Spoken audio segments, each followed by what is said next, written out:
Think, the Philadelphia Flyers podcast. I'm your host, Kyle Collington. Joining me once again, Kevin Durso. How are you, buddy? I'm doing well. How are you? I'm doing all right. You know, back in the saddle here, trying to get geared up for the season. Back with our weekly shows. Make sure to subscribe over on our YouTube channel. Hit the bell, get notified as soon as the show goes live. Really helps us out over there. Gets you the show right away. Diving right in, we finally have some hockey to talk about. It's been a long summer, and I know we had some rookie games and some scrimmages, and we had some things we were talking about, but we have games. Yes. And mostly NHL players. Well, some NHL players. And NHL officials. We got big hits. We got fights. Mark Stone's already mad. It's the NHL season, baby. Come on. Yes, it is. And it's further, it further goes along by the fact that yesterday was the first preseason home game. So I was actually back in the building, yes, going to training camp is a part of that. Don't get me wrong. So you're there and you're around and things like that. But actually doing a game again, it's, what's more fun, practice or the game? Come on. Well, the game is because right. The atmosphere, and don't get me wrong, they had a good crowd the Saturday before at training camp. It was a season ticket holder event day. There was a lot of people there for just the practice, which it was a scrimmage day. So there was 2 scrimmages. You had some entertaining things going on, all that type of stuff. But it doesn't compare to actually watching a 60-minute hockey game with everything, and look, it's not all NHL players. Like you said, it's some other guys too. And not everything is perfect. For example, at Wells Fargo Center last night, the scoreboard went out in the middle of the first period and did not come back until about 5 minutes left in the period. So we love that. You're ironing out everything as you go through. Everything is being worked out, but it is that's the point of the preseason. So there you go. I mean, it wasn't. It's nothing. You don't. It's rehearsal for everybody, including the arena crew. Right, and you don't get super hyped up about the games itself. This isn't results based at this point. You're really just trying to figure out who stands out. Right, and if you are watching on our YouTube channel, you have our record up on the screen. The Flyers went 1-2-1 in the first 4 games, but like you said, the record doesn't really matter. It really is more about the bright spots and who we've seen pieces of and kind of how things are looking. Here's the thing about it too. Overall, throughout the course of a season, you care about the team game because that's what wins. And I'm obviously, I'm not talking about where the Flyers are rebuilding wise, but if you're talking contending teams, you care about the sum of the parts, not individuals per se. You want everybody to contribute to get you to where you want to go. The preseason is kind of the opposite. You're looking for individual standouts to an extent, and sometimes pieces. And sometimes that goes hand in hand with, hey, I'm playing this young kid who's 20 years old trying to make the team with 2 guys who are 30 who have been there, done that, and can elevate his game. So sometimes that goes hand in hand, but you really are looking at individuals sometimes, and you're looking at it way more individually than you ever probably would. I mean, look, we track where I'm sitting, we see individual mistakes all the time and we make note of it all the time. But overall, usually the best teams are the ones where we don't point out, look, you can point out maybe this individual took the game over and that's what helped you win, but most of the time it is the sum of the parts. Sure. And I think you got a good example of where a team is trying to go in that first game that the Flyers played in the preseason against New Jersey, because that's a team that threw a bunch of starters into the lineup against a team that was basically extending rookie camp to an extent. Right. And, had just gone through a ton of skating all weekend, scrimmages all weekend, and had to take the ice on Monday. And the Devils are going to be a really good team. I know we're going to talk way more about stuff like this next week when we do season preview, but they're going to be a really good team. And when you put their best against basically tryouts, and in a lot of ways that was the case, I mean, think about it. You can even throw a veteran like Sean Couturier played Monday. He hasn't played in 2 years. It's like a tryout again. He's basically you're feeling a rookie. It out. Right. It's not the same thing as saying, oh, Sean Couturier's in the lineup at per usual. It's not the same at all. So honestly, with where Sean Couturier is at in his career arc, he kind of is like a prospect because he got to prove himself again for sure. When someone doesn't play for 2 years, there is a little bit of that. Well, let's see. Let's see what we got here. Because when a guy hasn't touched the ice since, what was it, December of 2021? So almost 2 years. Pretty much. It's tough to come back, especially when you are 28, 29, 30 during that time frame, right? Exactly. You're And now not 23, 24, 25. yeah, exactly. So the only downside to a game like that, and by the way, I won't bury the lead here. They lost 6-0 to the Right. They Devils. got pumped. The only downside is the start itself. You don't want to get throttled like that in the preseason because It in brings the the mood regular down. well in the regular season, what is that? In the regular season, that's a set a match to the tape. Oh, We're yeah. not watching it game. You've got to have things to take away from preseason games, and you want those games to be Right. mildly competitive because the other team is not throwing the full lineup. They can throw a lot of veterans, but they're not throwing their full lineup yet. So you want to see some competitiveness, and basically to give people an idea, because the game was not televised, it was on a stream, so I watched it or had it at least had it on, because after a certain point, evaluation was out the window with this game. Yeah. They gave up 4 goals in the first 5 minutes and 50 seconds. So it's tough. And it wasn't a great night defensively. It wasn't a great night for Cal Peterson, who got the start and was in net for 5 of the goals, actually, but 4 in that first period barrage that happened, and then 1 more in the second. It was just, so it's one where you throw it out. The other 3 preseason games they played this week, all great. Honestly, I mean, there's not much you can look at and say, like, listen, there's stuff that you were able to take away from those games. Yeah, they lost to the Islanders, kind of 2-0. It was 2-1, really, but they didn't score until there was 2 minutes left. So let's be real. They were kind of, again, on the road. You're playing more young guys. They're playing more veterans. You kind of expect the result to not go your way. And to be honest, you got a bunch of really good things. You got good goaltending. Defensively, they played way better. That's why you only gave up 2 goals in the game against the Islanders. You struggled to generate offensively. Now, there's an element of that is, this is the New York Islanders. What do the New York Islanders do? They trap. Shut it down. They just shut everything down. They build the wall, right? It was a lot different when they played in Boston, and there was way more wide open space. There was more opportunity. They scored more goals as a result. They scored 3 goals in a game. Ultimately, it was a 4-3 win shootout, but they scored 3 goals again. And by the way, against Linus Ullmark, who won the Vezina last year. So against the legitimate goaltender you're playing against, that helps also. I mean, I'm not sitting here saying they're going to light the world on fire offensively this year, but you got some glimpses of some things. And then same thing with the game on Saturday that they played against the Devils again at home this time. Really good competitive game, and you started off strong, had a great third period that got the game tied. You get it to overtime, and you lose in overtime. But okay, you were dressing a decent, close, halfway NHL roster. They were dressing a very close to NHL roster by that point. Like, they had a lot of guys in the lineup, and again, that's why they're going to be a good team, because you start to see the guys that are pitching in. It's not Nico Hischier didn't go out there and have a hat trick in these games, you know what I mean? Or Timo Meier didn't either.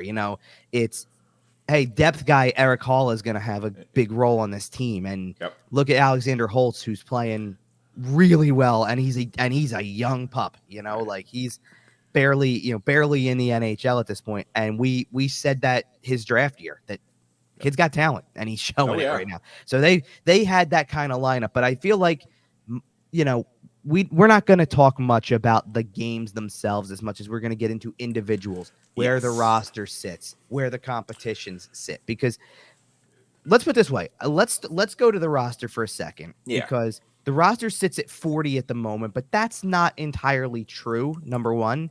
And then there's more cuts that quite possibly, we're recording the show Sunday morning like we tend to usually do. Yeah. We were going to do Sunday night. It turned out to be an off day from practice for the Flyers on Sunday, so we bumped it to the morning because that's, we're getting it in before the Birds game. Oh yes, exactly.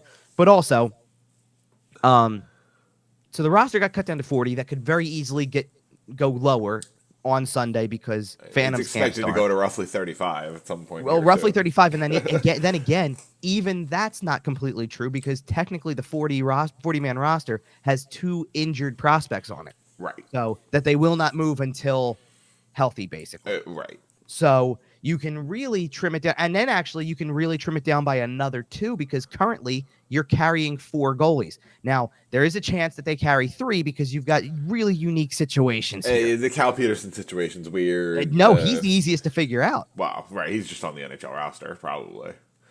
No. It's not that. He's got the easiest salary to pass through waivers. It's whether that's fair. It's technically, I would say let's make we're going to do the goalie conversation then pretty quickly then. Because Carter Hart played on Saturday. It was his first preseason game, and he looked really good. He gave up 3 goals ultimately. And he's your starter. There's no question about that. He gave up 3 goals ultimately, but, the first 2, nothing he could do. It was, a 2-on-1, and then a bounce that goes to the front of the net. It was a centering pass that hit his skate, went straight to the slot. There's Holtz, scores. Right. Not much he can do. And it's not exactly the sharpest hockey being played in front of and him. Overtime is overtime. This. So we don't even need to get into that. And they gave up a lot of, a ton of odd man rushes in this game. Had to be something like 7 or 8 and fairly early. Like one of them in the first period, they gave up a 2-on-0 and Hart made the save. Yep. I don't think you need to be worried about his performance. The only question mark you have with him is the big cloud that hangs overhead. Simple as that. And there's still nothing on it. You can keep holding your breath. It'll come. I wouldn't hold your breath because that might not be good for your health. So that's all we got to say on that. Again, it'll come when it comes. So that makes the goaltending thing complicated because, okay, here's the easy solution. The easy solution is that you send Sam Ersson down, whether he's the best guy in the backup competition or not, because he's waiver exempt, and you keep Felix Sandstrom because he's not waiver exempt, and somebody will claim him. Yes. This happens every year, especially right now. Like here's the easy thing, and this is tapping into a little bit of NHL news here. But Tampa Bay needs a goaltender now. Yeah. Andrei Vasilevsky had a back surgery, out 2 months, and is out 2 months to start the year. And let's be real. I heard 8 to 10 weeks. It's 2 months on the light side. 6. Yeah. It was. I saw 6 to 8, and that was generous. Or 8, or even 8. Maybe it was the 8 to 10. But even then, 8 to 10 is still generous for a back injury. Yep, and a surgery, no less. It's my keeper goalie in fantasy, so we love to see I hear you. Took a big old hit. But either way, so you got a team like that who needs a goalie, and the problem is technically, because of that question, the Flyers could need a goalie too. Man. And you don't have anybody else who can play in the minors either. Right now, your minor league goalie is Nolan Meyer. You know the craziest thing? Go ahead. If we had a resolution about the Carter Hart Hockey Canada situation, he'd make a great Tampa Bay Lightning fix. He can play back up to Vasilevsky. He's there if he goes down. His contract's up, so they'll just let him walk. Oh, you're to Tampa. Tampa. No, who's be the backup solution? Carter Hart. You think so? Oh yeah. I can't see him accepting a backup role. Well, no. I'm saying I know he would go and start there, obviously, while Vasilevsky hurt. Exactly. Carter Hart goes there, plays for the 10 weeks, whatever it is. They've been trying to keep workload off Vasilevsky in the regular. Listen, it doesn't matter because we don't have a resolution on Hockey Canada. Right, he's not getting traded. It doesn't matter. No, and I mean, the first name I thought of when that happened, by the way, was if technically, call him up and ask about with Felix Sandstrom, because I don't see a long-term future for him. He's also one of these guys with 1 year left on the contract. I think he's just gone at the end of the year, to be honest. The problem is, and it all comes back to the Carter Hart thing, because sure, and they have no flexibility to make that move. Right, because if we know he's gone forever, then you need another goalie. Right. It's just the Flyers, as well as several other teams, and obviously it's not the most important part about the situation, but several other teams are caught between a rock and a hard place. Sure. No. Well, and it's look, especially when it's goaltending. And look, I don't think again, it's no coincidence they loaded up on goaltending in the draft and are going to probably continue to do so. Until they can figure out exactly where this thing goes and get one of these prospects up in addition, you're really rolling with Ersson Sandstrom as much as you can. I mean, with Hart being your starter for the time being. Yep. And and obviously being able to play well. You just saw it against New Jersey. He can play. Yeah.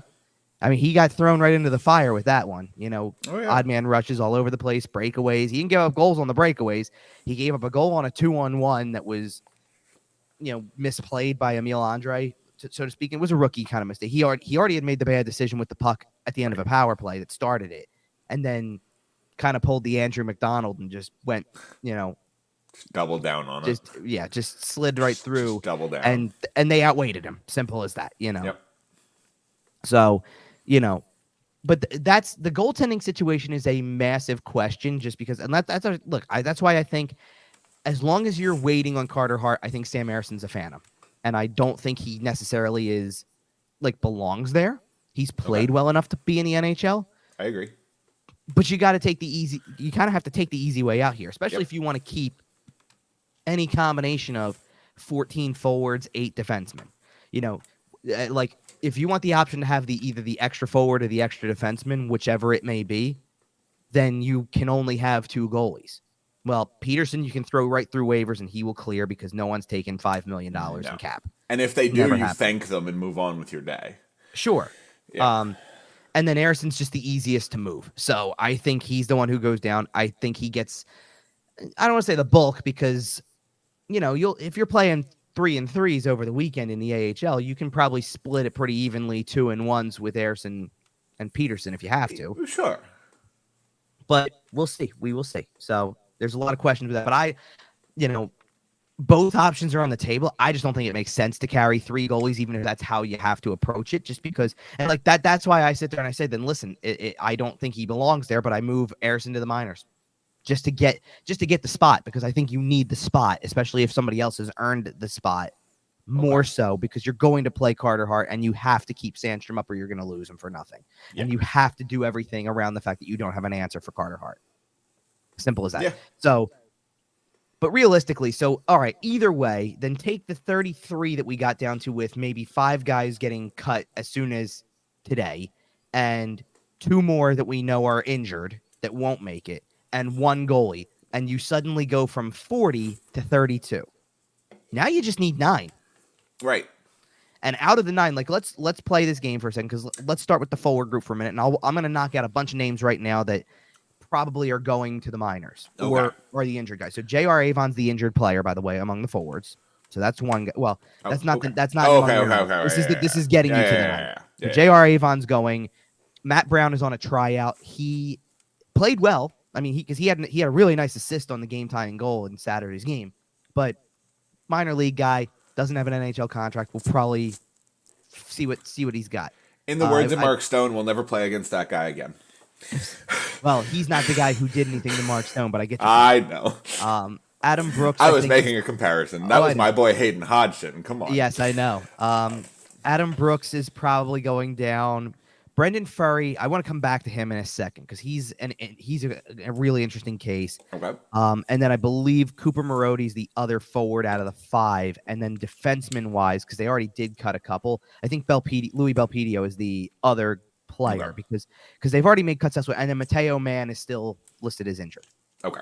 Otherwise, he would go back to juniors technically. Okay. So you take 2 defensemen out of the picture, and you go from 13 to 11. Which is exactly where I kind of figured this would be right now, 11 defensemen. And you take the injured forward, so I think it was 5 forwards total with the injury. So it was 4 healthy forwards and an injured forward, which drop your forward total to 18. So now we can start to deduct the 9, potentially. I do want to come back to Furry, like I said, for a second, because Furry played on Saturday. And I mean, so did Brown, I get it. But Furry's also one of these guys who's on a tryout. But Furry got to play, Matt Brown's playing with Samu Tuamala and for a little while Cam Atkinson, which it was Cam Atkinson's first game back, so it was also a feeling out process. So you understand it to an extent. They didn't put Brown with hey, this looks like a legitimate NHL line. Right. Furry played alongside Sean Couturier and Travis Konechny for the first 2 periods. That's a real look.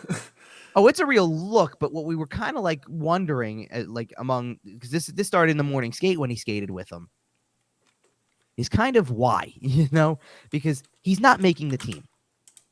And Bobby Brink had a really good Friday in Boston, and therefore got another look on Saturday as a result, because they wanted him to play in a back-to-back and follow up the really good performance, because Rocky Thompson was acting as coach for this game, and for the last 2, happens in the preseason. And he even said he's got momentum right now, so we want to see how he builds on the momentum, which is a very fair way to look at it. Hey, you had a great game Friday. How do you follow it up? What can you do with it? Well, because I think going in, Brink said he didn't get. He was told he was playing Saturday after Friday's game. Okay. But knew going into Saturday morning he was playing. So I'm guessing he was not originally going to play Saturday, and then as soon as Friday's game was over, they made the decision. This He's kid's fully in going. this. Well, he's fully in this competition. We should throw him into another game, and that's Get more fair. look at him. Yep. But Absolutely. that's where it kind of comes down to Furry for a second, because think about something for a minute. You take out some of the obvious guys who are making the team, Right. but you had Brink got another game. Ula Lixel was in the lineup for this game, and he was in a competition. Tanner Lazinski's in the lineup. He's in a competition. Wade Allison's in the lineup. He's in a competition. And Tyson Forster was not. And that's not to say that means he's out of the race. It's not that at all. It's there's just only so many spots even in the preseason. That's a spot to play him though. Yep. And not worry about a guy who's on a PTO. That's fair. You know, like you put the kid in who has a legitimate shot to make your roster and play him alongside, you know, Forster, we had said, was skating with Scott Lawton and who was the other guy he was skating with? I just had it in my head too. Noah Cates. Okay. Now they both weren't playing in this game, which is so yes, technically the whole line got the night off, if you will, but you could have still, if you wanted to, thrown Forster in and said, you know, play on the right side and Konechny will play on the left side. Someone's going to play on their offside, obviously, in that situation, but put Konechny on his left side potentially or something and play with Konechny, Couturier, and you have Forster there. That would make a lot of sense. Fair enough. You could have thrown him in with just about any other combination you can think of. You could have put Forster somewhere with Cam Atkinson in this situation. You could do a lot of things with this. I just don't get the point of why he sat out and you played two guys on PTOs, you know, to fill this thing out. Everybody else who played makes sense. Tuamala's had an impressive camp. You want to get another look at him? You want to get another look at him? That's fine. Lazinski and Allison battling for spots. They need to play. Brink needed to play. If you want to see Brink again, I totally get it. Furry's like the guy who comes out because you want to see Brink again. Right. Not, hey, I need to play this guy on a PTO. That was the only thing about it. I mean, even to an extent, like Rhett Gardner played. Does Rhett Gardner really need to be playing? Like, it feels like now he scored a goal, which is impressive. Like, it kind of puts you back on the radar a little bit. I still think he's probably minors bound, but nonetheless, so that's where you're deducting some of these other names. Like we said, like those are two guys who I think are part of the 5 that go down to Phantoms camp. So out of that group, now that we kind of deducted the forward group down to 18, that's where the question gets interesting, because then that means how many more cuts do you have? 4 or 5? I can think of 2 guys or 3 guys then, because I didn't say Gardner the first time. So I think Rhett Gardner's one. Okay. And I can think of 2 other guys who I think haven't done enough, I'll call it. And it's not a knock. It doesn't mean that they couldn't be up during the course of the year, but I don't think they've done enough. They haven't stood out enough. I don't think Lixell or Lazinski make it.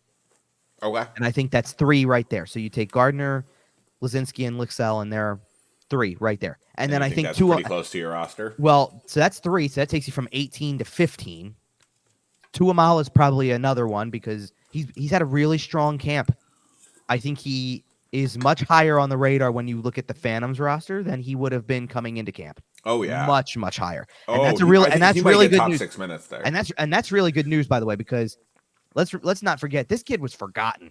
Oh yeah. Did we even mention his name over the course of the last year, because he was playing overseas? It wasn't quite, there was a whole mess of things going on. He was completely off the radar, and he was the team's highest pick in the 2021 draft. Yep. And this is the kind of thing we're talking about with getting players developed, right? He has a good camp. Eyes get on him. He's probably going to go get way more ice time in Lehigh Valley than he was going to get, coming into this season. Mm-hmm. This is the kind of camp that a player can have that can take their development to the next level. Sure. So that's 4 guys. So if you want to carry 14 forwards, you're essentially done. And you can say Wade Allison made the team, Bobby Brink made the team, and Tyson Forster made the team. I got to tell you, man, Bobby Brink making the team is so exciting to me. Like, I really think this kid. I don't know that he has definitively made it yet. He's making it hard. I know. And he's making it hard for them. And believe it or not, like at this point in time, like I think all along they viewed Tyson Forster as a roster player already, and like again, he hasn't necessarily he did play on Friday and started the play on the power play that got them a goal. He had the first pass, so he got the secondary, but it was a nice, it was a nice seam pass across the zone to get it to Brink, and then Brink went right back again. So it was a very, very tic-tac-toe kind of play. Ryan Paling scored the goal at net front, which, by the way, like, it's funny that Paling's playing net front on the power play there because it's just another 25 standing in front of the net. We love that. The more things change, the more they stay the same. But in all, like, even though Forster hasn't scored a goal and even though he hasn't had like that takeover game as a young player, I don't think he necessarily needs to. Like, in a sense, I don't think they think he needs to. I think that they view what he's able to do and just want to see him at this level. And look, you can keep him as, like, if you want to keep 14 forwards to start the season, and he goes through the first 9-10 games and doesn't perform like you think he should, then send him down. Sure. There's no, you don't have to do anything. Right. And you can call up one of the other defensemen if you want a defenseman to look at that point or something. But this is where this gets interesting because, yes, you've got those three guys, I think, that are really fighting for the spot, because it could be 13. Let's be real. Because then after that, you're only keeping two. Like, if you're keeping 13 forwards, then somebody's got to go. And it's really hard because Brink had the really impressive game on Friday. Kind of kept it up because he assisted on the first goal, which happened to be Wade Allison, who is also in this conversation. You mean to tell me that Bobby or Brink had a good game in Boston? Wow. I know, it's funny. Wow, it's crazy how that works. I don't know what I liked better. I mean, the shot that he had on the goal itself was great, but the shootout goal was nasty. Oh, yeah. I mean, didn't even, I don't know, man. Backhand roof is just for some, you got to dirty. remember something too. For somebody who, because of what he went through the previous offseason and the injury he had, didn't get to play a lot, or certainly didn't get to play much in terms of like being a forward who he wasn't on the radar to come up at any point once he got to the Phantoms, right? I mean, like, there was talk that maybe that would happen, but he really needed games, straight up. And he so just needed time on the ice. Yeah. When you get to January, February of the NHL season and the AHL season, you're probably paying a little less attention to the AHL unless there's a guy really banging the door down at that point. Yeah. You know what I mean? And you have management's attention for the first 15 or 20 games, and then you kind of fade into you're the minor league team. And to be fair, there was somebody that we were paying attention to in the minor leagues who was banging the door down. It was Forster, though. Yep. So Forster eventually came up in March and played, and that was the guy we were paying attention to. Not Brink, who had just come back from injury and was still still recovering, right? Who was still finding his way. So to actually see him, like you forget the skill level that he does possess because he was this kind of player in college. He could put up points. So you got to wait and see how it fully develops. But he's on the radar again, which is a big deal. Something that we've talked about through most of the last year or so is kind of guys that we have pinned to still be in the organization when the rebuild is complete. Right. Bobby Brink, for me at least, is pinned there. Now, obviously, that's not to say he can't be moved in anything. I'm not, anybody can be moved at the right time for the right piece. But he is a young guy coming up that I do think has the skill level to earn a spot on the team that Danny Briere is assembling for 2026 or whatever it is. Right, but it's to your point, it's a big difference when you sit back and you look and go, okay, even though he had the injury, even though he kind of fell behind a little bit in terms of development because of it, he's 22, and you look at a guy like we're definitely talking about guys like that in that respect. You look at a guy like Morgan Frost who's 24, and you have a different conversation because 2 years down the line when you're 26. Not how much is really going to have changed so far. Right. You're still going to be answering questions. I mean, that's why it's a massive camp for a guy like Wade Allison, because Wade Allison is even more than that. Wade Allison is going to be literally the day of the second game of the season. He turns 26. Yep. That's, now you're probably on your last leg. Tanner Lazinski's in the same boat. Lazinski's already 26. Right. And you're running out of time. And for Brink, it's even a little bit different because he has all that college. He wasn't playing all these games that all these kids coming through juniors and then kind of jumping straight into the AHL or the NHL kind of have. Like he was Right. playing 40 games a year in college. Theoretically, he's even got a little bit less mileage on him, and will hold up a little bit better, obviously. Injury It's really aside. interesting. It is really interesting anymore to go back and look at the roster. And I'm just looking at the forwards at this point. I'm not even looking at defensemen. And I don't even think I get through the first like 7, 8 names that are left on the thing and come away with more than like 1 or 2 guys that didn't play college.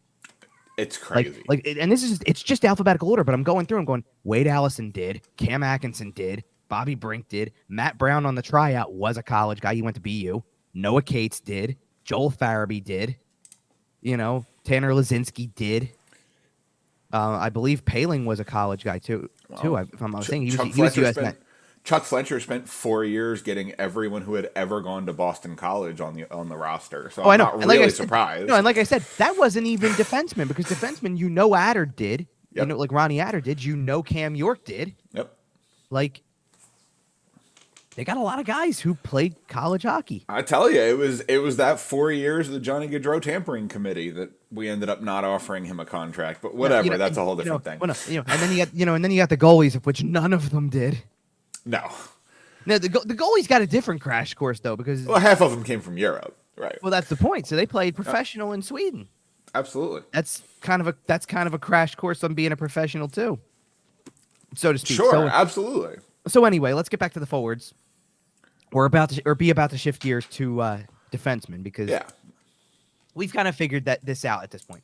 13, 14, there's 3 guys kind of competing for what we think are either 2 to 3 spots kind of in a way, or not 3 guys competing because if you're going to put a second extra spot there, then I assume that Lazinski's in the battle still and Lixell's in the battle still, and that's where that goes.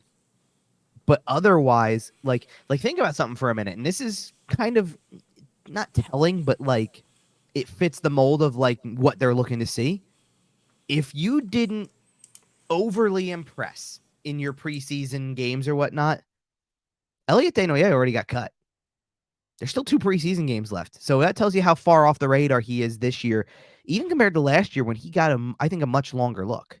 He was in camp for a while last year. He was one of the later cuts, right? Not only that, but like even this year, he was talked about as one of the last guys, potentially. Like a guy who might make the team. If we talked young players, Forster was obviously the headliner among the forwards. Yeah, he's the one who had the breakout Phantom season, right? Well, and then had an 8-game sample in the NHL that really put you on the radar too. Absolutely, because he didn't look out of place. Right.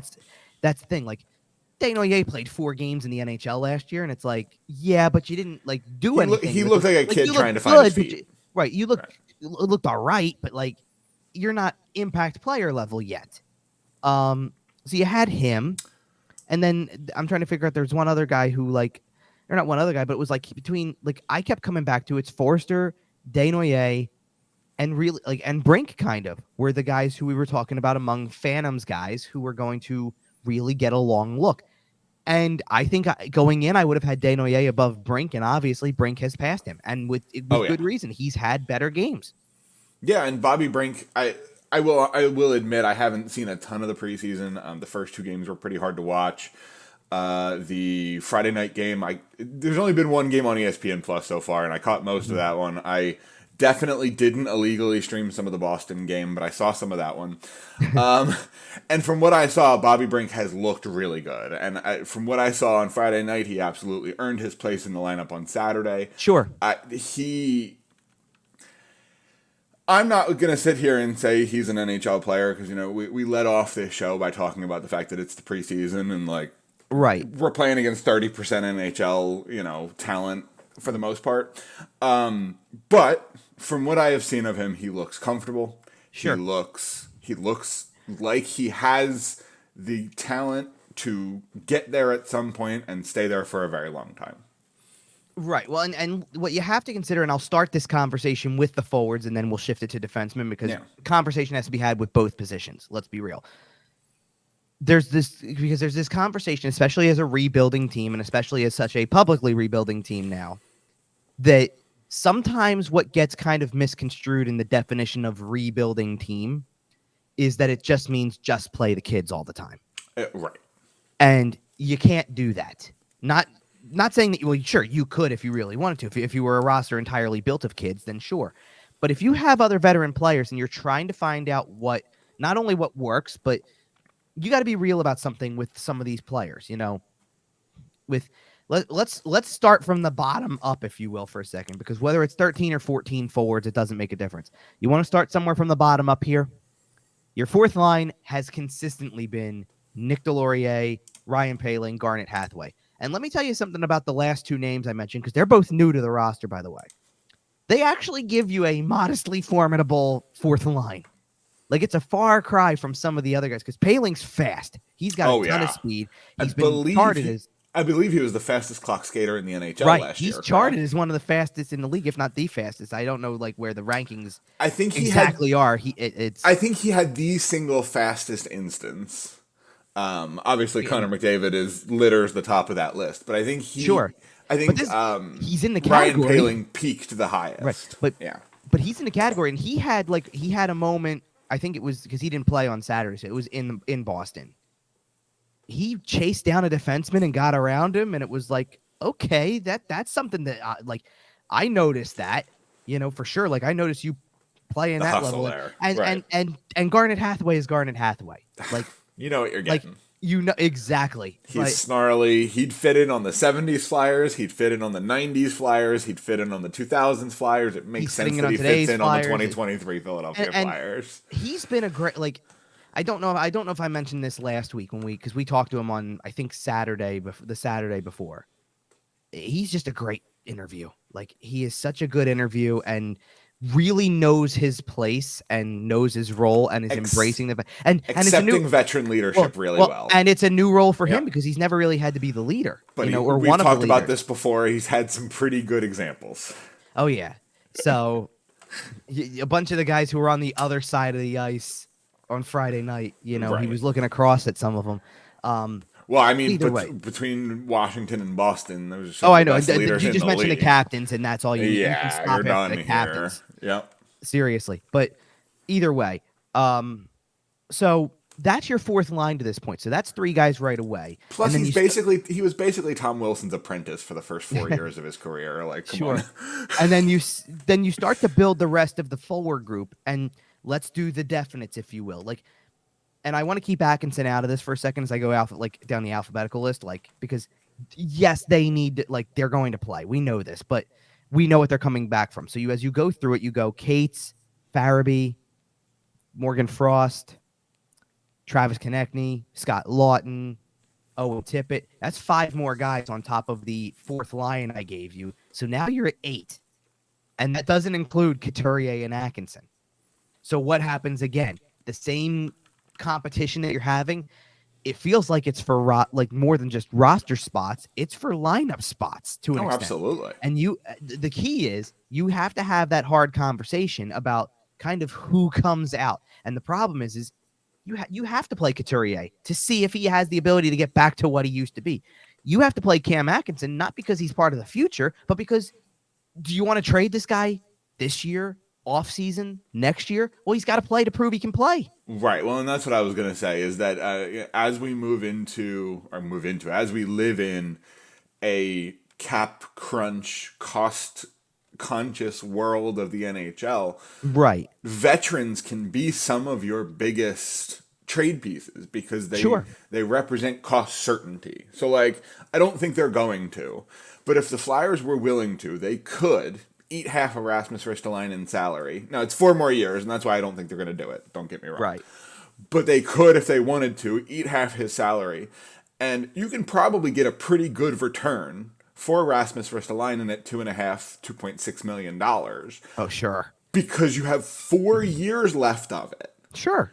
You can probably get a really, really, really nice return for Rasmus Ristolainen with that sort of cost certainty. Sure. Well, that's why the conversation comes into play, and put it more on the short term here. Atkinson's got 2 years left on his contract. That's why this is a worthy conversation. Very tradable. Now you can't trade him now because he hadn't played in a year. So nobody's taking a guy who they're sitting here going, well, we got to figure out what he is. 10 games in, 20 games in. But you get trade deadline. I think you got to get half a season in. Okay, so at probably minimum. looking at the trade Right, deadline at minimum. point. And then Okay. maybe at the trade deadline or something, maybe teams aren't willing to go there yet because it's still the cap crunch world that it is. And you have to Yeah, wait. but if you eat half of it for a year and a half, you can get a lot. You can get a The lot problem is, done. don't forget they're already retaining on Hayes. That's fair. So you I don't know if you want to do that with This is the last year on that, though, right? what, on Hayes? No. You're right. Oh, You're right. I'm sorry. No, there's like more time on Hayes is that. 3 years. So Yeah. that's the complication. That's fair. Like that's why I'm thinking, look, if you want to retain on Atkinson, I don't think you need to retain on Atkinson going forward. I think Atkinson at $5.8 million or something in that range. If someone's out there looking at the free agent market and saying I could sign the guy who is going to want $8 million to do that, or I can take a 1-year flyer on this guy, I'm sure Yeah. you can find a partner, you know. I just look at maximizing your assets because, like, what's going to return better? Retaining half of Cam Atkinson or retaining half of Nick Sealer? But they won't even need to retain half of Nick Sealer. But you know what I mean. Like, yes. one of these guys who's on an expiring deal at Well, 1.2 million or whatever. Well, like, no, but I know, and those guys expect them to be moved is kind of the point, well, right? Sure, but I'm just talking about if you're going to use one of your retention spots, using it on Atkinson is a good way to crank the value because you're doing a lot. Well, and this is why, to me, the next name on the list, at least among the forward group, that really is going to become a talking point, and he's already been a talking point, but he's going to be again next season, next off season for sure. You got to have that conversation about Scott Lawton. Oh, that's not even the name I thought you were going to say. No, but Scott, you got to have that conversation because it's a low cost contract. He'll have 2 years after this season. He'll have 2 years left at $3 million. And you tell me with the cap going up. Mm. With the cap going up, you tell me what team can't afford a player like that and give you what you hope you want. Like, and it's clear they're not parting ways with him for anything less than like, hey, give us a first. Well, what playoff teams are not drooling for Scott Lawton on their third line? Oh, I hear you. Drooling. He is built for the playoffs. So now I'm curious. Who do you think I was going to say? In terms of trade assets, who have been a topic for about a year and will continue to be heading into this year? As forwards? Yes. Okay, Travis Konechny? Well, Konechny falls into that category too, but the difference between Konechny and Lawton is the price. Is the fact that Lawton's making 3 for 3 more years? It's not actually. It's the age. Oh, okay. Because where Lawton is in his career versus where Konechny is, Konechny barely fits the cat. It's not that he barely fits. There's a difference between Travis Konechny is 26 and Wade Allison's about to be 26, or Tanner Lazinski's 26. Right. The difference is I don't know where Allison and Lazinski completely fit on this roster. I know where Konechny fits. And I know Konechny can be, on one hand, Konechny can be a cornerstone player for you. On the other, he can be a trade asset that gets you another first-round pick. Well, and kind of looking into that crystal ball into the future here, Travis Konechny will be 28 when his contract is up, and presumably expects to sign a big money, long-ish term deal. Long-term, stay wherever you're going to stay kind of deal, yes. And on the other hand, Scott Lawton will be 32 when his contract is up and is probably looking at a 2 or 3 year on your way out type of deal. Right. Well, and they're different players. Not only are they different players, but when you take a player like Konechny and do exactly what you just did, which is 2 more years on the contract, look into the crystal ball and where do you want to be in 2 years? Well, he wants to be signing for $10 million per. Well, I'm not talking about it as the individual now. I'm looking at the team and I'm sitting there going, well, in 2 years' time, Cutter Gauthier is on the roster. Yep. And there's a decent chance that depending on who else has moved out or whatever else goes on, because like Cam Atkinson won't be in 2 years on the roster. Oh, no. I think next offseason, by the way. Oh, Bobby Brink and Tyson Forster and whoever else below, like you're opening the door for a lot of potential prospects to then make the team, right? By the way, buckle up because I think next offseason is going to be bloody. I think everyone's gone. And not everyone, of course, but I think next summer will be when Danny Briere starts to really go, okay, let's take a look here. I've had this team for a year. This is my offseason for real this time. Mm-hmm. Let's start putting my team in place. Let's start putting my guys in place who are going to play with Matvei Michkov. Well, one of the goals that remains the same to me with this offseason, and this is why Konechny and Lawton are such big parts of this, is because they already have 2 first-round picks And I think and Danny didn't have to do a thing to do that. Right. The actual like the credit where it's due. Chuck Fletcher got you the second first round pick you're going to have in 24. Yeah. Danny Briere did a great job in 23 to get you back into the first round because he made a move to get you back in. Drew got them in 24, yes. Okay, and that's a top 10 protected, right? And just in case the Florida Panthers fall off the cliff. Top 10 protected, but it's top 10 protected. But if the Panthers like barely missed the playoffs, they could miss the playoffs. Finish 14th, you could be looking at like 5th and 14th potentially this year. Yeah, no, of course. And of which you probably take the same approach as last year, which is you get another impact forward and you try to get a high profile defenseman. Yeah. Yeah, that's probably the direction you go. But back to and this is my point though. You could even further take it another step further because Danny Briere did the work this offseason with the Ivan Provorov trade, found your way back into the first round. The reason, if you're hopeful about Oliver Bonk's future, the whole reason you're hopeful about that is because Danny Briere went out and did the work and traded a defenseman who he determined was not going to be part of the long-term future of the team and got what you needed, another first. And I expect to see a lot out of him this year. And out of Danny Briere. Oh, sure. To be honest with you, I didn't. You could have answered that question 3 different ways about who you expect to see a lot out of. It could have been Ivan Provorov. It could have been Ivan Provorov. It could have been Oliver Bonk. I'm sure a lot of people. I mean, let's put it this way: did anybody catch? I don't remember who retweeted. It might have been Bill Meltzer. I don't remember completely though. But Denver Barkey had a nice assist for the London Knights last night. So there you go. Say, did the London Knights have a streaming service? The CHL does actually, yes. Seriously, the CHL does. I know. Which, by the way, I think that's relatively new. It's like 1 or 2 years old at this point, of which it's about freaking time. Like, people will eat that stuff up, especially if you're a team like where the Flyers are and you kind of want to keep tabs on the prospects a little bit. I mean, people are making it like a big deal. Like, if you see, you're not on Twitter, X, good old X. The artist formerly known as Twitter. Yes. Thank you for that. But the way, because you can watch KHL games too, I believe that there's a service called Flow Hockey that it used to be Hockey TV. I think they get all those games. People are making it like a holiday when this kid plays a game. When Sochi has a game in the KHL, Twitter goes nuts. Well, I think Twitter kind of had some fun with the he's not playing story, and now kind of all the eyes are on him. Well, I do agree with that, but it's funny to me like how that's like we said it too. We said like that's going to be the highlight of the year is watching where they go and what happens. So I'm genuinely like interested in all of that type of stuff.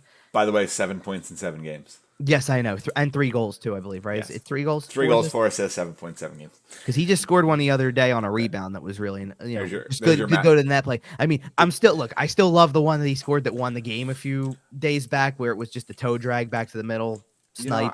I spent all last year doing Connor Bedard watch. Maybe I'll spend the next 3 years doing Mitch Kov watch. Well, it'll be, you know what? It'll be better knowing. Because we already got the guy. Right. It'll be better knowing he's in the system. You were doing Bedard watch, not knowing where they were going to pick, and then they didn't pick anywhere close to where Bedard was going, and you know that. Yep. Thanks, Chuck. Well, you can say thanks all you want to. The difference is that the whole Michkov thing worked out in their favor, and they got a guy who would have gone where you wanted them to be, and they got him at 7. I love Matvei Michkov, but that doesn't mean I don't hate Chuck Fletcher for trying to win last year. Was he the guy who really tried to win, though? Okay, I mean, he's listen. The one who told I you know he's the puppet. Win. I know. No. It's not. That's not where I was going with that. You know the reason they finished 7th. It's the same reason why they're not guaranteed to finish 1st this year. I know. It's the goalie's fault. No, it's not. It's the coaches. Well, I mean, that's fair. I will give the goalie some credit. And the anti-tanking committee. I'm not saying that they were going to tank, but like, that is fair. The good news is. And I'm seeing this. Like I saw. Who hired John Tortorella? Yeah, it's true. Well, okay, done. Thank you. It's still Chuck's fault. Why would you? Why would you hire a win now coach? Hi. Hello. No, I hear you. I'm just if you're watching the YouTube channel and you can see my face, you know my thoughts on this answer. And my answer. We spent 2 years talking about it. my answer is by the way, okay, speaking of which, since we're on this, before we actually go to defensemen, because we really need to get to the defensemen. It was a trip to look down at the management box last night. Okay. Just because to look down. Well, first of all, by the way, John Tortorella wasn't coaching the games; he's watching from upstairs, so he's up there to begin with, which he's done before. Yeah. Yeah, but that's not normal. Like it's not 90% of the games he's going to do from down there, including I believe he's doing Monday and Thursday from bench, because it's usually the minor league staff gets the first two, and assistant gets the second two, and then he gets the last two in the preseason. He needs to warm up too. He's got to figure out how to start yelling at officials. You mean coming down from a scrimmage and talking to the team wasn't warming up enough? He's not even on the bench coaching them. He literally stops a scrimmage to come down and give him an earful. Turns out John doesn't need help talking. Yes. So, but to look down and Danny Briere's not a weird person to see up there. He was already up there last year for a chunk of it. It's just he's now clearly like in a new role formally at this point. But man, it's a trip to see Keith Jones in the management box. That's got to be weird. Like you're used to seeing him milling around the press box, but not with management. Exactly. Yeah. And just it's just weird for him to not be there to like do whatever. It was like as not weird as it is to hear Brian Boucher on a TV call. It was weird not to hear Keith Jones on it.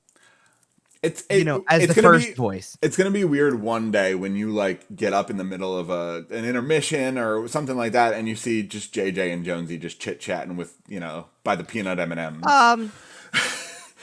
I don't know how much chit-chat there really is going on. They kind of they have a lot to do during intermission. You'd be surprised, actually. That's fair. That's fair.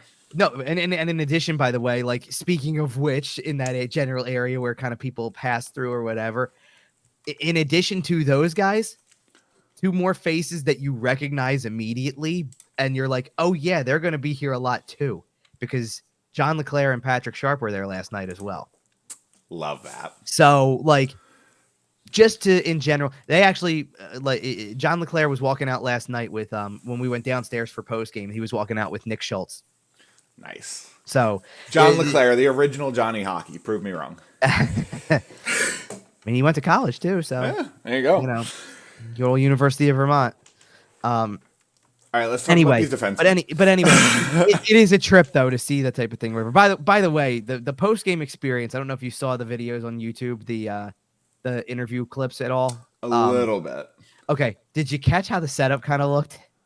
Not really. On the post game. Okay, because as I'm sure you are aware, the Wells Fargo Center has undergone a lot of changes over the years, the last handful of years. Well, this offseason's big change was they were basically gutting the event level floor, which is essentially to say back of house, if you will. So locker rooms, all the utilities that players have, media room, you name it, right? Yeah, the locker room's not done yet. Okay, it's the preseason. It's the preseason. It's fine. I know, and the expectation is that the anticipation is that it will be by the time. I wonder if that's why the Flyers started on the road in the preseason to try to give them a little bit more time. It's possible. Well, they didn't use it. Apparently, they didn't use it last night. And for God's sakes, there was Do you mean to tell me that construction and labor may have gotten delayed? That never happens ever anywhere ever. Well, I mean, how's 95 doing? For real. But for goodness sake, there were speed bikes, exercise bikes in the hallway, and players were I don't even think it was players for the Flyers. I think it was a Devils player even that came through and was using one after the game. That is so funny because I don't think they even have that that amenity set up. Right, they don't have a training room done yet. So we were, by the way, standing at the very entrance near where the Zamboni tunnel is. Literally, you don't even make it down the hallway to get to the locker room and the press room and all that stuff like that, right? Right. And they had so it's very much the road game setup where they have the backdrop set up. Okay. And they just brought people in. and 5 players and the coach and the assistant coach acting as head coach. Wow, fair but enough. Still, but 6 people. So you're standing there for 15, 20 minutes, just right in the doorway as they are as they're trying to wheel the bags out the door for the Devils to get on the bus and, all that type of stuff. You know what I mean? Yeah, that is funny. It's It's a pretty. little, It's it's a pretty. little rinky dink backstage these days. Yeah, Okay. and it's gonna be like that for the next week at least. So you got 2 more preseason games like that, and then they're starting the season on the road too, which maybe is by design as well, as you Right. mentioned. All right, defensemen, Defenseman. competitions, defensemen. So Um, the locked spots. Let's just knock that out of the way.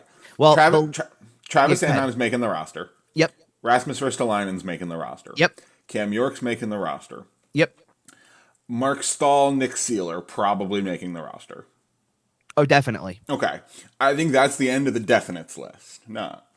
Is that fair to say? It is. Sean Walker's an interesting case. I think he's probably. I'd say he's in just Yeah, because. but I think like, it's more of a pencil with sure. Sean Walker. Well, here, think about something for a second, okay? Ristolainen, Sanheim, Sealer, Stahl, Walker, York. Just those 6. Consider them. Not that I'm saying that's the way it's going to be fully, but consider them your top 6 at the moment. Just because they're like the guys who I feel like are locked in for sure. Igor Right. Zamula is one of the most interesting candidates on this thing because he's not waiver exempt anymore. Right. Now, something that's very interesting about him is that Zamula put on 20 pounds of muscle Okay. in the offseason, so he looks bigger. He's playing a little bit more physical, which helps. I think that, and if you're going to keep him and not put him through waivers and take the chance, then you have to play him. I agree. He can't be one of these guys who sits on the bench or sits in the press box and is figuring it out. So you have him. And then you have this, I'm considering it a trio because like we said, Mateo Mann's a junior player who's just injured. He'll go down. And Belpedio's probably going to be sent down. You've got Victor Mete on this list, who I think is probably on the outside looking in at this point just because. Right. And then I think you have a 3-player battle between Emil Andre, Ronnie Attard, and Adam Ginning. And Attard is probably the lowest of the 3. I think Andre is currently in the lead. Ginning is also there. Ginning hasn't had anything flashy about his game at all. Right. And that's typically what he is. The less I notice him, the better, which is good. And he's been very good in that regard. I haven't noticed him as much. Yeah. I don't necessarily know if he's all the way there, but I think his ceiling is like a Brett Pesci type. Well, that's not a bad comparison. It's the kind of guy you don't really notice, but he's incredibly good defensively. Pesci's got a little. I know. No. And this is years of development potentially. Pesci's got a little bit more offensive upside there. It took some time. But if Ginning can ever get there, Ginning is self-admitted, not an offensive guy, though. He knows it, so. And I think 23-year-old Brett Pesci would have told you the same thing. Sure, and, but Andre's probably the leader of that group. The key is, and again, this goes back to kind of the forward conversation, too, because, A, it depends on how many forwards you want to carry. Do you want to carry 13 or 14? Which would change the answer of how many defensemen you want to carry, because realistically speaking, you're already carrying 7 defensemen. Well, and that's if you're not carrying 3 goalies. There's a lot going on with this roster. That's a very fair point, too, because what if you do have to carry 3 goalies? Great point. The biggest thing about, look, Emil Andre may be ready to play in the NHL. He may be. He has some moments. There's going to be a lot of give and take. If they feel he's ready, they feel he's ready. He's definitely close. He's definitely making his NHL debut at some point this season. Yes. Based on everything I've seen, he'll be up at some point. Whether it's the start of the season or not, I don't know. It's very close. And one of the big keys with him is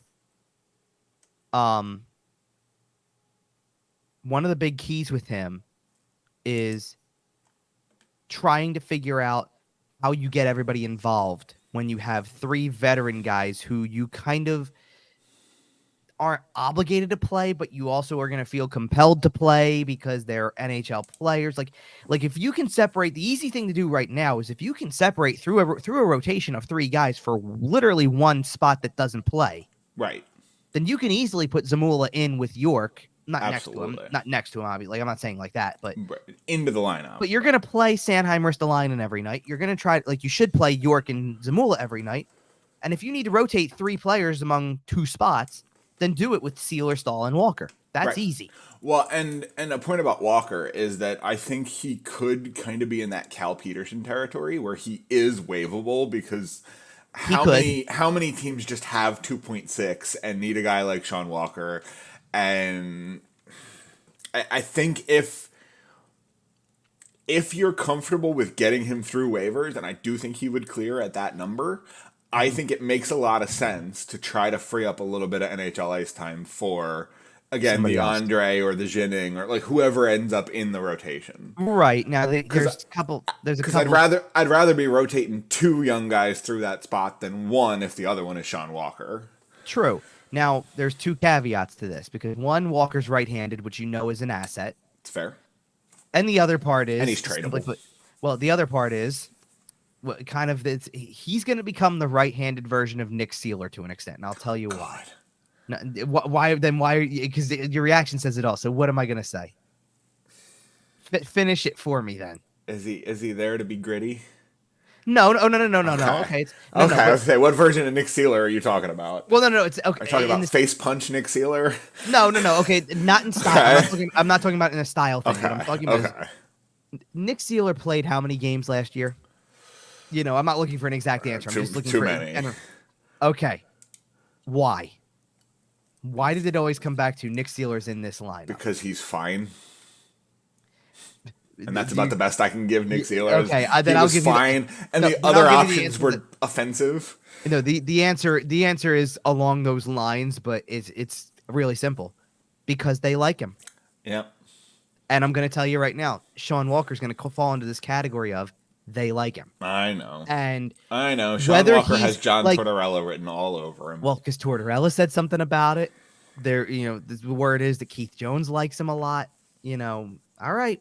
We'll see. I get it. He's still a short-term for the lineup guy because, again, you took him on with cap. Right. And he's got 1 year left. Right. And that's one, by the way, since he does have 1 year left, you can trade that and it only uses your retention spot for this upcoming season. But I want you to think about something when it comes to this. And this is the conversation that comes up when you have multiple defensemen, young defensemen you want to play in the lineup.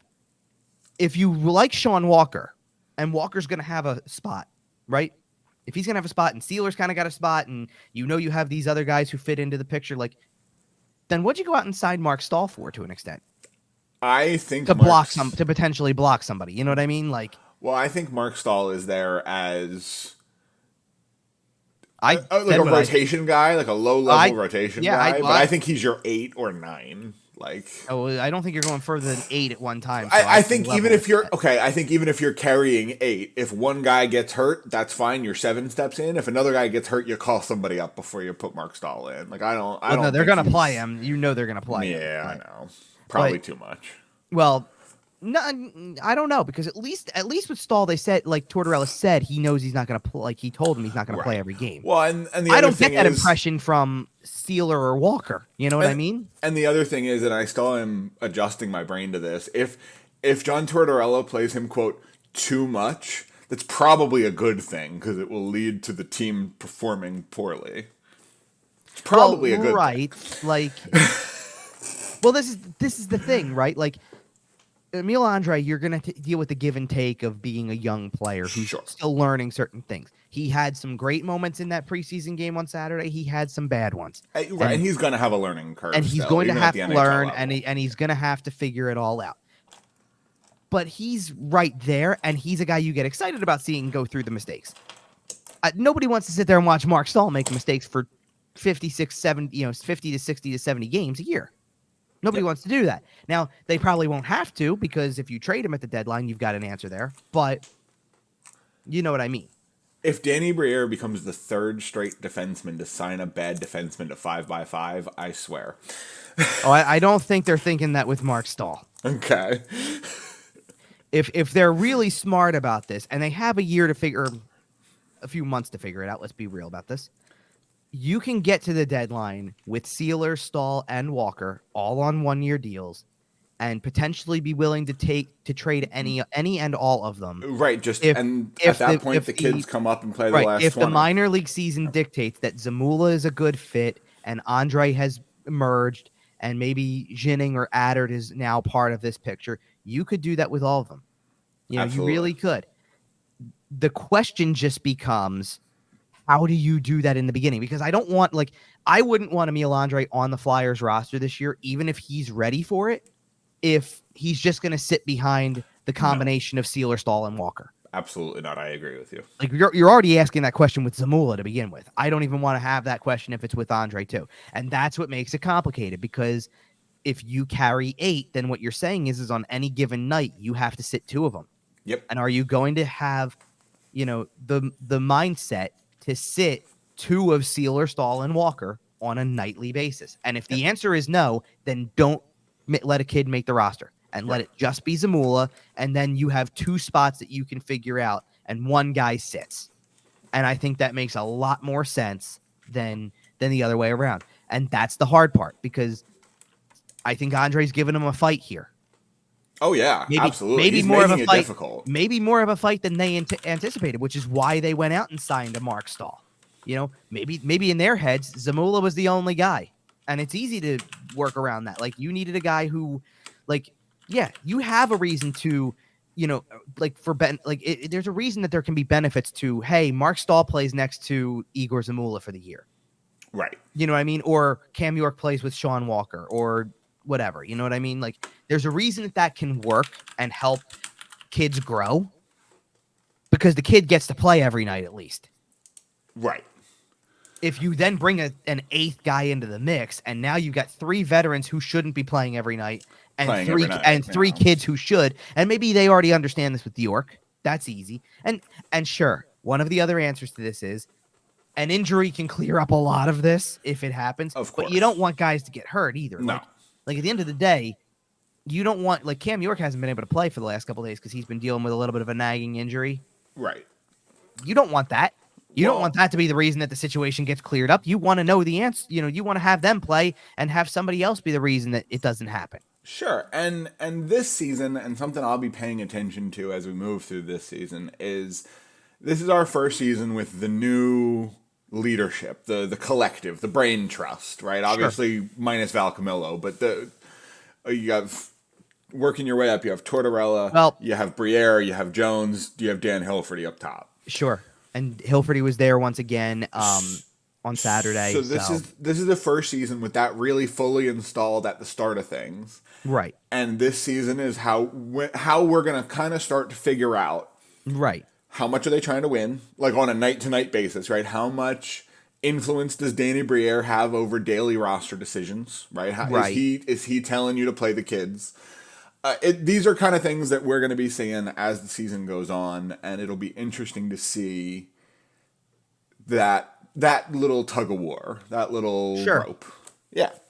And we'll see. I mean, the defenseman conversation is a really important one because of the fact that is your ultimate determining factor of what you're trying to do. Because if you're sitting here playing Mark Stahl as much as they could, or playing Nick Sealer over Igor Zamula, for example, then you're doing it backwards, because then you're sitting here saying that you're not committed to developing the kids as much, and you're playing guys who have 1-year contracts who aren't part of the future. If you do the right thing, and part of the, like, listen, doing the right thing does not mean that those other guys don't get to play. Sure. It just means play the kids. Well, it just means play them in the right situations, which means if you're not convinced Emil Andre is an every night player, then send him to the minors and let him play 25 minutes a night on the top pairing there and build up to that point, instead of bringing him up because you liked his training camp and preseason and making it seem like you're rewarding him by giving him a roster spot and then saying, well, you got stuff to learn. We're going to sit you upstairs, watch Nick Sealer tonight. That's not solving your problem. So correct. That's how you're going to know that everybody's really on board. Like, even when it comes down to, like, back to the forwards for a second, even when it comes down to Atkinson, Couturier for a second, like, Sean Couturier is not in a place yet, after having not played for 2 years, shocker, I know, is not in a place yet where he's number 1 center material. He's not going to be playing 24 minutes a night to start the season. And he shouldn't be. So who should? The same guy as last year. Yep. Noah Cates should get the number 1 center role. Probably. To start with. Like, you just need to do the things that are right for the situation, meaning keep going on down that path. playing Noah Cates the way you did, elevating Owen Tippett at the end of the year and giving him a ton of playing time, getting Tyson Forster in there and playing him in situations that benefit his game, that's all going to matter. And if Bobby Brink is doing the same thing, then that will matter. But you can't look at the roster at the end of the day and say, we got 13 forwards and the guy who's going to sit is Bobby Brink. Yeah, there's no shot. It can't be. It can't. Not consistently. Obviously, we've talked before about a guy sitting in the bench or sitting in the box for a game or two interspersed is a good opportunity, to see the game from different. And I'm not going to freak out over the first game that happens for anybody who's younger. No. Or even if there's Morgan multiple, Frostland. even if there's a little bit, I don't want to call it a rotation, but even if there's it's your turn to sit, and we'll be back in a couple of weeks. And it'll be your turn to sit again. But perfect example is if you're carrying 13 forwards, let's just say, and somebody you would have to make serious differences to what we had talked about for this, but right. But then make Rhett Gardner your 13th forward if the intention is that the 12 are going to play every night and he's there as relief. Right. Let the other guys below him go play in the minors and actually get. But if you actually are insistent upon and that's going to be the complicated part is that if management has input on the lineup in the same way Tortorella does, then you need to have the conversations that get you to the point of rotating guys out so that everybody who should play plays. And that might mean rotating guys out like Nick Delorier, like Garnet Hathaway potentially. I know it's not what Hathaway necessarily signed for, but that's the deal, baby. You signed up for a bad team. But maybe one of the answers is you sit out Cam Atkinson for a night while he's kind of getting his feet back under him. Sure. He may not like it, but he's not going to be part of this team in 2 years. You need to play Atkinson to show that he's got something left in the tank, obviously, if you're going to try to move him, but you also don't need to play him every night to do that. I mean, you had the ability to, if you can move a guy like Justin Braun playing 50 games a year, then you can play Cam Atkinson for 50 and rotate him in and out if you want to put sandpaper in your lineup with Delorier Hathaway. Sure. Well, and I just took a brief look at the schedule, and obviously this is something we'll talk a little bit more about on next week's season preview show. Sure. But once the Flyers season starts, they play a lot of hockey in October. The first game isn't until the 12th, and they play 6 or 7 games in October. They start jamming them in. Right. I expect Sean Couturier to need at least 1 or 2 of those games off, and same with Cam Atkinson. And maybe not off, but games where the expectations are adjusted because those guys are going to be tired. Well, imagine the first time they go to play in a back-to-back, a legitimate back-to-back. Right. Well, and I did look through, and there aren't any in October, so that is good that they have at least a couple of weeks to kind of get their feet under them. They do have time. That's true. Right. Correct. One other thing I did want to mention that it may make the roster situation a little more complicated. Mm-hmm. Have you heard the rumors, mostly from Elliot Friedman, that the Flyers may be involved in a transaction with the Ottawa Senators? Sure, I've heard it. The Ottawa Senators, just to clear it up for people that might not have heard, is the Ottawa Senators need to clear up some room because they are attempting to sign Shane Pinto, their young third-line center. He's currently without a contract. He's a restricted free agent. They're currently sitting right around the cap, so they're looking to free up some money. Yep. The rumored piece coming to Philadelphia would be Matthew Joseph, who is about to enter the second year of a 4-year deal, so he's got 3 years left at just a hair under $3 million. Yeah, it's over 2. It's 2.95. 2.95. Just a hair under 3. All right. And he's a pretty medium player. Kevin, what have you heard? Anything? A lot that's probably much ado about nothing, but here's kind of where this is at. So when this originated, the idea was that there was possibility of a trade on the table if they couldn't sign Pinto. Right. That they were going to trade him. Well, that they were going to trade him, and that the piece that the Flyers would have to give up would be along the lines of a Morgan Frost type. That was the initial discussion. Ooh, I would do that, honestly. Well, yeah, but then you're getting kind of two relatively similar players, and you just signed Frost. It's a change of scenery deal, right? It would be, but I don't know. Pinto would fall into the category of another guy who kind of falls more bottom 6-ish to an extent, and it's you don't need to go out there and do that. I think he'll end up as a really good third line center. Sure, but then you're still wondering what kind of ceiling Frost has to an extent, and can he build on last season? So I don't know if that ever went too far. Then it shifted to about being a salary dump because Ottawa doesn't want to trade Pinto. They Right. want to keep him. They So want they to want to sign be the able to sign him. player. So now it came a thing about a salary dump, of which if Matthew Joseph was going to go to the Flyers in a salary dump type move, the return was going to have to involve also a first round pick or first round equivalent. Man. And the name that I had heard, now listen, you can think of a bunch of first round equivalents, which Right. now first round equivalent, as I'm sure you've deducted, comes down to basically recent first round pick. Right. Now Man, you can deduct some of them. Now there's one I would take hands down over the other. He's not available, right. obviously. Hi. Like, so who is the guy who I would take? Because we know a lot of the Ottawa Senators first round picks recently. The name is probably Vitaly Abramov, to be honest with you. No, the name that I No? kept, the name that was talked about a little bit, and I'm not saying this was done in trade conversation, but the name that was floated around, like in terms of what they should look for, was Ridley Gregg. Oh, I thought you were going to say Zach McEwen. Okay. No, He is in Ottawa. right. Yes, Ridley Gregg is a great little name. And that is the Yeah. player that I would sit there and say, oh yeah, I would target that for sure as a first round equivalent. The name that the Flyers were interested in, and the name that was much more likely to be part of this if it came down to it, was Tyler Boucher. Okay. Who just happens to be the son of the new Flyers TV broadcast. Just happens to be. Just happens. But in all seriousness, the Flyers have never had any nepotism in their organization ever, no matter what. No matter what anyone tells you. But beyond that point, and beyond the joking, like all joking aside, beyond that, first of all, I don't know if the longer it goes, the less likely it is because then you're too close to the season. Like you're just too close to the start of the regular season to really do something like this. Right. And so unless truthfully, unless we really hear there's traction by Tuesday. Yeah, you say that, but how often unless do trades this is a happen deal 10 that or happens 15 games into the season? Well, I wouldn't rule it out, right. But they want to get Pinto signed is the thing. Like they want to get Pinto. That's on why I'm the saying ice. that. Yes, like that's why I'm saying like I don't think the Flyers are sitting because again, if it was as easy as we'll take on the contract and just give us a first or first round equivalent, right? If Ottawa was fine with it, then the deal would have already been done.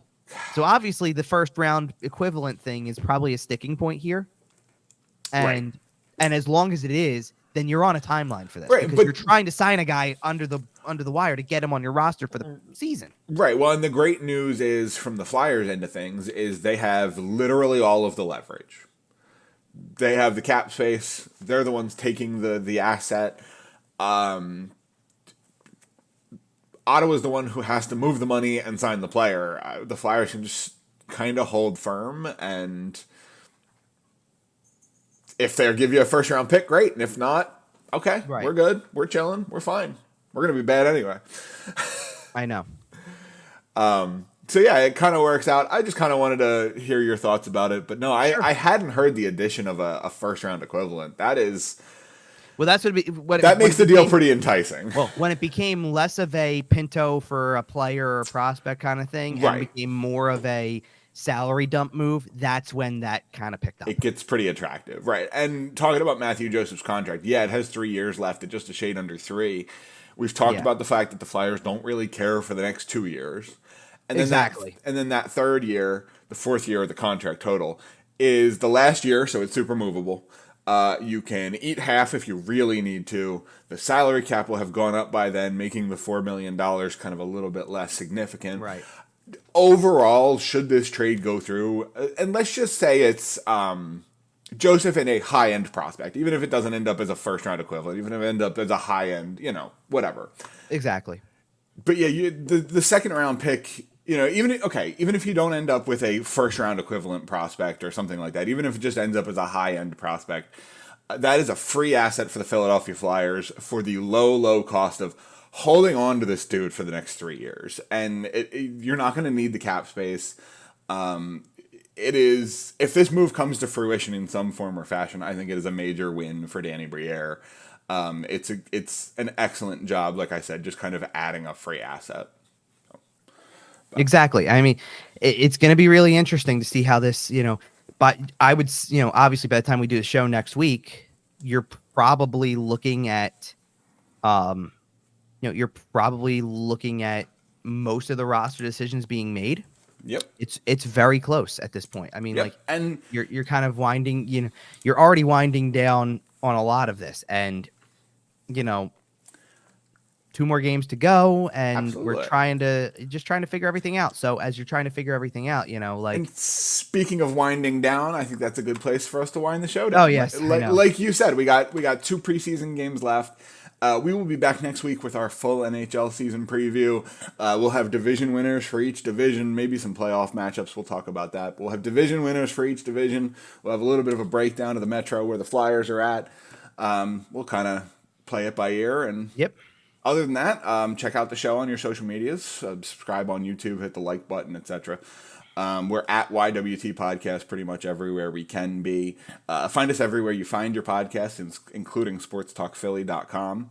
And Kevin, we're just like, I know I said we're back last week, but now we're really kind of just about back. Like we're getting there. We got basically one more week till the season starts. I know that you're not like a huge social media guy. Yeah.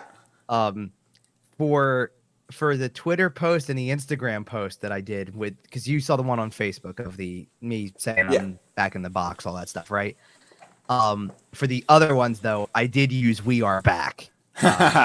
So because it just felt like I that energy was going through me at that moment. It's like, yeah, we're back, and I'm sure like. Because you could see it, obviously, like the picture I take, it shows my credential first, honestly. Right. But like, the over the top where you can see the rink, you can see the design, the center ice looking the way that it did. It's it looks good. Tradition, like as they say, nature is healing. Well, tradition is very healing. Isn't the it? Double logo's back, baby. Double logo, the symmetry of Wells Fargo, it was very nice. It was very nice. And about 10 days after this episode releases, we'll have it for real. Oh, I cannot wait. Not quite on home ice yet, but yes. We'll be there soon. For real games, yes. All right. We'll be back next week. Full season preview. Until then, see ya.